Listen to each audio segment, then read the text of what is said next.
There's a place deep in the woods of northern Pennsylvania, a town called Ashwood Hollow. It's the kind of place that time forgot, swallowed by the dense forests that stretch for miles. If you try to find it on a modern map, you probably won't. The last official census, taken decades ago, listed a population of just 19 souls. But locals, the few who live in the surrounding areas, will tell you that's a lie. They say the real number is much, much higher, because they can still hear the voices of all the people who never left. The story, or at least the version people are willing to tell, began in 1998. The heart of Ashwood Hollow was its old textile mill, a sprawling brick behemoth on the edge of town. It was the lifeblood of the community until it wasn't. The closure was sudden, precipitated by a horrific accident. A worker, a young man named Elias Thorne, fell into one of the massive industrial dye vats. They never recovered a body.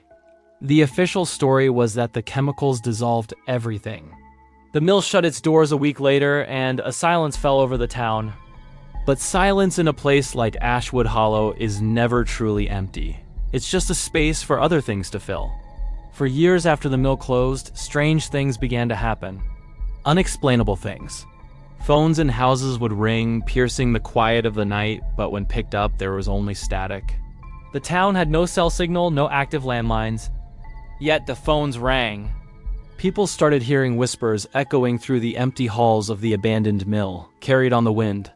Children, who should have been dreaming peacefully, would wake up in the middle of the night, sitting bolt upright in their beds, speaking in hushed, guttural voices that were not their own. They'd speak of the factory, of the deep places beneath the concrete. The old-timers, the ones who had worked at the mill their whole lives, had their own theories. They said it wasn't the accident that cursed the place.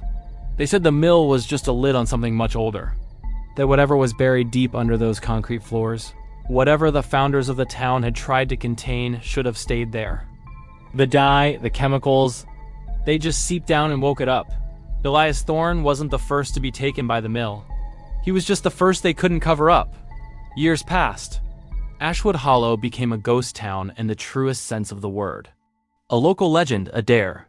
Which brings us to a chilly autumn night a few years ago. A group of 4 teenagers, armed with smartphones and a thirst for internet fame, decided to break into the old mill. Their plan was to livestream their exploration, to prove or debunk the stories once and for all. They boasted about it online for weeks, calling it the Ashwood Hollow Project. They went in just after midnight. The livestream never started. The police were called when the teens didn't return home. They found the kids' car parked by the rusted front gate of the factory. Inside, the place was a wreck, but there was no sign of a struggle. It was just empty. They searched for hours. The only thing they ever found was a single phone, lying on the dusty floor of a second-story office overlooking the main factory floor. It was still recording. Most of the footage was just what you'd expect.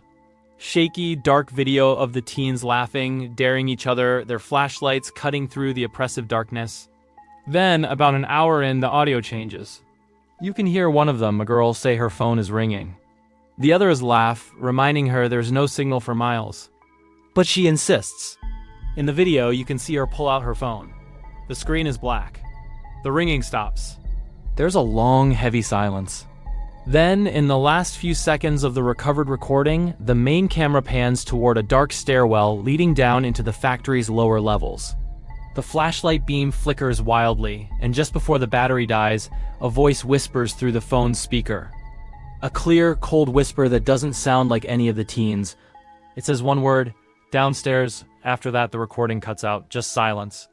When investigators tried to descend into the factory's basement, they found their way blocked. The entire lower level was flooded, but it wasn't with water. It was a thick, dark, viscous liquid. It smelled metallic like old blood and rust, and it was as black as ink.